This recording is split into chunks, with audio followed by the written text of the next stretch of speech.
the amplification is going to get to a point where it's going to create calls. Yes. So what are you saying? So what I'm saying is, if you start amplifying your voice to the point where it's calling, people are calling in saying this noise is preventing me from doing my job, this noise is distracting, this noise is waking up my kids, and it starts being unreasonable, we're getting outside of that free speech area and we're getting into criminal conduct. Okay. So can I ask you though, how else am I supposed to talk to Planned Parenthood? Are you allowed to talk to them? I thought you were trespassed. Well, I've never actually been trespassed from them. Okay. But that's why I don't go on their property, because I know that they have asked us not to. So I've never been trespassed by a police officer. I mean, my group has, obviously. You to email them. I understand what you're trying to do. I get it. Yeah. However, I'm just telling you what the law states. I'm telling you why we're here. Yeah. Okay? And that's it. You're going to have to make a reasonable decision on how you want to proceed. Yeah. And how you want to get your message across to them. Right. I'm just letting you know what the law is. Well, I mean, I am very familiar with the noise ordinance. I mean, do you know the language of it? The noise ordinance. You're not? No. Isn't that why you're... I'm talking about disorderly conduct, which is a criminal offense, which states in the criminal offense of making unreasonable noise and causing disturbances. I believe, isn't the word intent included in disorderly conduct? Or recklessly thereof. Isn't it? Doesn't it say intent? Can I ask though, how was me standing on the sidewalk speaking is reasonable? Or recklessly thereof. There's two mindsets when it comes to disorderly conduct. Okay. Okay. You are here, right? Yes. Are you intentionally here? I am intentionally here. Yes. To get a message to Planned Parenthood.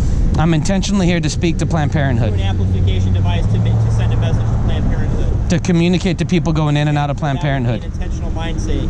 So, but that's not intentionally disruptive, though. You may think it's not, because I understand you have a message to get across. Yeah. However, I know your intent is to not cause disruption, but this is causing disruption. It really is. Even though it is your First Amendment right, these posters and the amplified voice and everything in totality is causing disruption.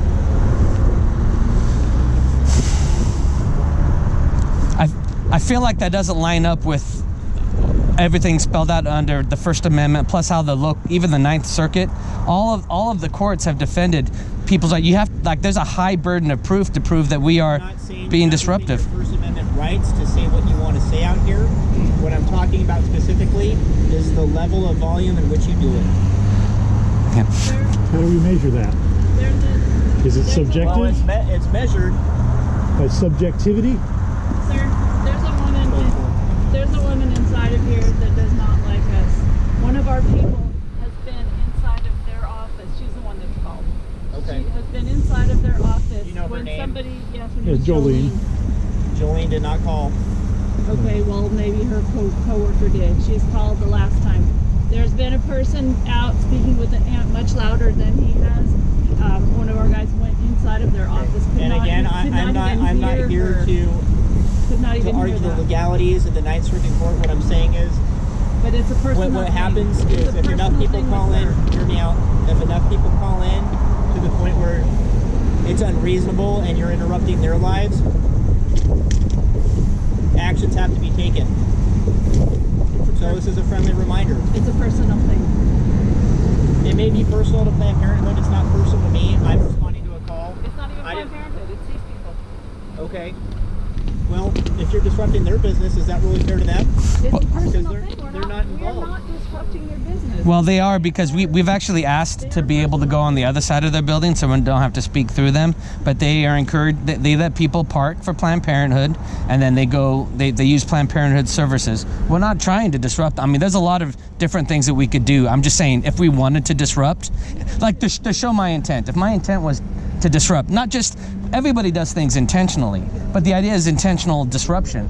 I mean, I'd be standing right here, you know, but I choose to go down there as far away from them as possible, where I still can meet my conviction of speaking to Planned Parenthood. I intentionally tried to keep it toned down so that my amplified voice was able to speak to the parking lot, but not but not go out of my way to disrupt them. I'm just trying to go on record with you, between you and me, that I'm doing my best to still do what our conviction compels us to. I understand what your conviction is compelling you to do. I'm just telling you where it lies in the eyes of the law when we have to respond, okay?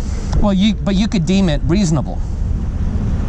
At this point, I haven't heard any noise. I'm just letting you know there's a complaint. Yeah. I asked you about the amplification device. And you heard it. I'm telling you what the law is on the amplification device. And when it's deemed unreasonable, it's a combination of things. And really, it's not all in part of your intent. Well, disorderly conduct involves intent, though. Yeah, or recklessly there. Or recklessly, but I'm not being reckless. You just said I'm intentional. Yeah, so I'm being intentional. My intent isn't to disrupt. Which I appreciate very much. But do you understand how we could get to the level of intent based on what you are doing here? Actually, I don't understand how I could be intent under. I'm being honest, officer. I can't. I don't think I can explain it any better. I wish I could. We might have to agree to disagree on this. However, there is a point where it is unreasonable. That point becomes criminal conduct, and that is getting out of your free speech First Amendment rights. Can I ask you? Isn't it up to you ultimately, as the enforcement officer in the moment, to determine if what I'm doing is unreasonable or disorderly? When it comes to putting handcuffs on somebody, it is my decision. Yeah. No, I mean, but even like I'm up there speaking. So I'm just confused if you're telling me I could get arrested, or are you telling me to stop, or I will be? Like that's. Could be. I could be, but will I be? That's a hypothetical. Well, I know, but do you see? I'm not trying to be arrested, but I want to speak. I very much understand that, and I'm not trying to arrest you. Yeah, I know that. What I'm doing is I'm giving you an explanation of the law. Okay. We are not arguing the noise ordinance anymore. Okay. Okay. Okay. So take it for what it is. Take what I've said for what it is. Do what you will with it. Okay. Is it reasonable for me to expect that an officer is going to show up and give me a chance to tell me that my activity is disorderly and then give me a chance to stop? Is that a reasonable request? Potentially. It depends on the totality of the circumstances. It depends on what the officers heard, what includes in the call, what your conduct is at the time that you're contacted. Okay. It's a hypothetical based on a lot of different variables. I mean, you say hypothetical, but it sounds like what you're saying is an officer could roll up if I'm speaking with an amp and arrest me without letting me know that my activity is disorderly. Well, that's why we're having this conversation. Well, I know, but like right now I feel compelled. I still want to be able to speak, but I don't want to be arrested. I'm not telling you can't speak. Okay, but you can't understand that. I mean, it seems like you're leaving it open to come back and arrest me without giving me a warning. Right? I really don't want to arrest you. What I'm telling you is the law. Yeah. And I'm asking you to make a responsible decision. Okay. Considering your convictions. Okay. And considering the Oregon revised statutes. Okay. All right. Okay. Okay. So we're gonna get out of here. All right. All right. Can I get your name real quick? Derek Evans.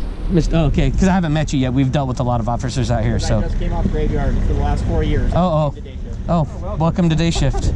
Is it hard to adjust? Sleep? I miss arresting drunk drivers, but I'm out here. Okay. The sleep's better. Yeah.